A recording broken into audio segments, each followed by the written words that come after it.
Okay, so here we're going to derive the approximations, the Maclaurin expansion for f of x equals sine x.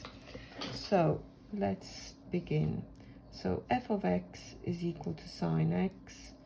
I'm suggesting to actually evaluate these because we asked to find 4 terms. It's really crucial to evaluate them at 0 as you go along, because what you will find out is that for 4 terms they don't specifically tell you to go up to x to the power of 3 or x to the power of 4 power.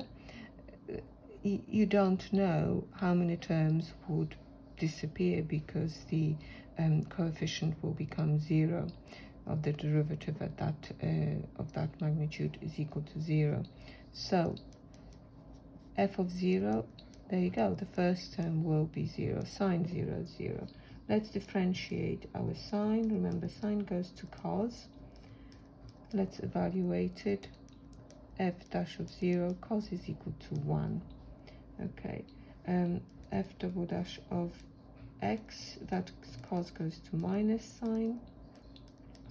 So f double dash of x, that goes to 0. So far, if I stopped here, I would be only able to write one term in my expansion. Let's do the third derivative. That goes to minus cos x. That will be equal to minus 1. Let's do the fourth one. I have 2 so far. That will go to sine x. And sine x, we've already been there. That's the one on the top. So actually, if I differentiate it, I will go to cos x minus sine x. I don't need to write all the values. Number 5 will give me 1. They will repeat themselves. The 6th is going to give me 0. The 7th is going to give me minus 1. 1, 2, 3, 4. 4 non-zero terms. So let's put it into our expansion. Okay, so let's write it down in general. First of all, I always write it, get into a good habit. So this is going to be f of 0 plus f dash of 0 x plus f double dash of 0 over 2 factorial x squared. Just maybe the first 3 will do. Okay, so my sine x is equal to f of 0 is 0. That will go to 0. I'm going to only keep the odd powers. Okay, so the first one is going to be, let's just write it down fully. So the first one is 0. The second one is 1 times x. Then you've got 0 over 2 factorial x to the power of 2.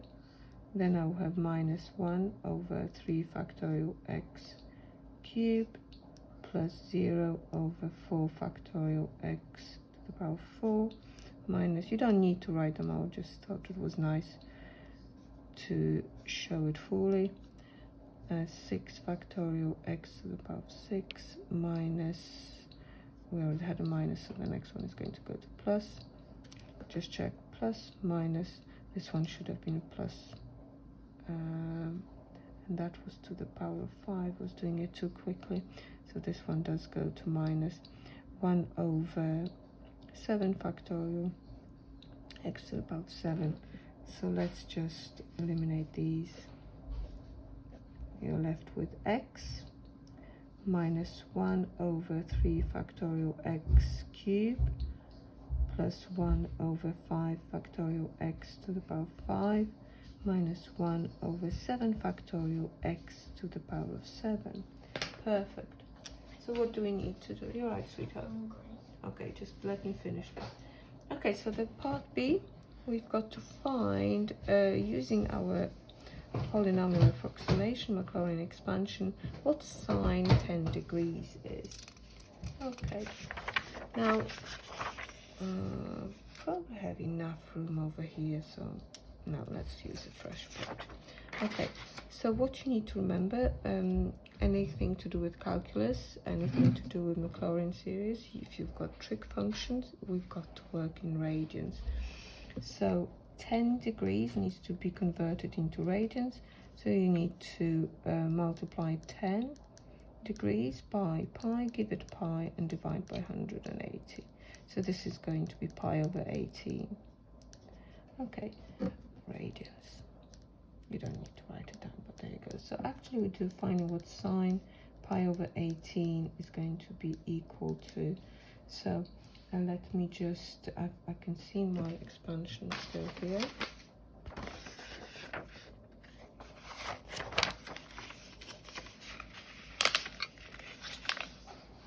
So the first term is x, so that's going to be pi over 18. And then you've got 1 over 3 factorial times pi over 18. Then you've got plus 1 over 5 factorial pi over 18 to the power of 5 minus 1 over 7 factorial pi over 18 to the power of 7.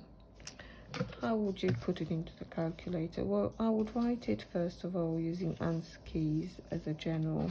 So ANS, and then I'm going to minus 1 over 3 factorial. Where is 3 factorial? Over here. I can never find it. There it is. So it's shift, 3, hold on, 3 shift factorial.